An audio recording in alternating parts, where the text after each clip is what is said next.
Hey, how you doing? This is Chris Verselli here. Hey, I wanted to come out to the tennis courts today so I could show you the simple warm-up that I wrote about in this month's issue of Totally Tennis Magazine. Now, this warm-up has 4 simple steps. Okay, it'll take you, a few minutes to get it done, but your body's going to be much happier for you doing this. You're going to play better, and you're going to get hurt much less often.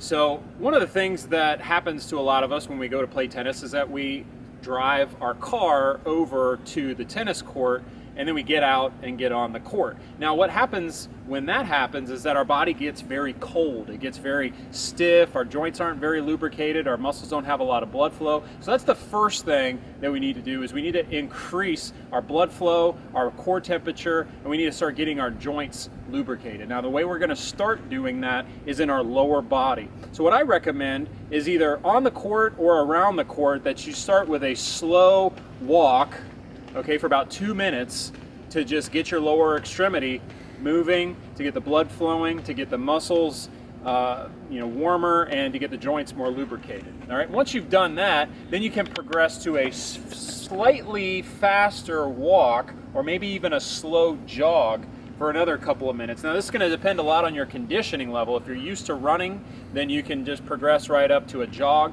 If you're used to just kind of doing some speed walking, then you would probably want to stick with that.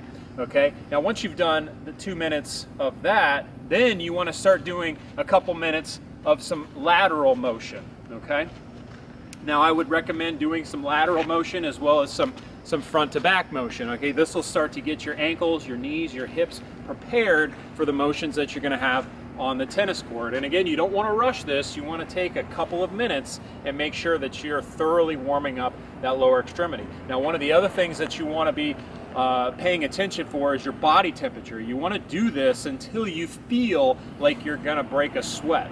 Okay, now if you go to the point of sweating, that's even better, but at least get to the point where you feel like you're gonna sweat. Okay, that means your core temperature is up, that means that your metabolism is higher, that means that your body is producing more energy, and you're actually gonna get a lot more out of your muscles when you begin in a warm state versus a cold state. Now the second part of this warm-up is for your upper extremity. All right, so what we're gonna start with is we're gonna start with some shoulder circles, okay, to the back, to start getting our whole shoulder complex warmed up. Do 10 of those, and then we're going to go the opposite direction. Okay, and then we're going to go full arm circles, okay, in both directions. All right, we're going to do 10 of those.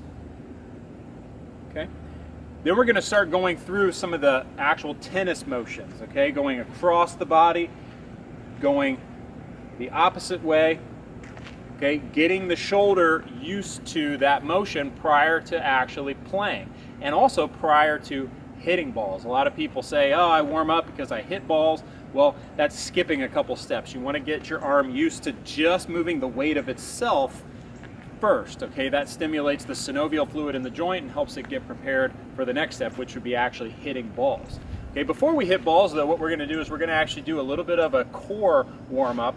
And the first thing that we're going to do is we're going to do some standing rotations. Okay, this is one of the primary core motions that we do in tennis, so we're going to do some standing core rotations. Okay, rotating the hips, rotating the trunk, rotating the head. Okay, we're going to do 5 to each side. Okay, and then this is where the next phase of this warm-up comes in. We're actually going to increase the speed and do it a little bit faster. Okay, and about every 5th rep, you want to just increase the speed a little bit more until you're doing it as quick as you can. Now this is where a lot of our power gets generated in our tennis swing, so we want to prepare this part of our body for what we're about to do. Next, we can go right to the ball machine or go to the wall and actually hit balls and do that however you feel accustomed to doing it. You probably have your own routine with that, and you can do that just as you've been doing it. But I would suggest that you progress in tempo, start slower, progress to faster, and then you're ready to start playing.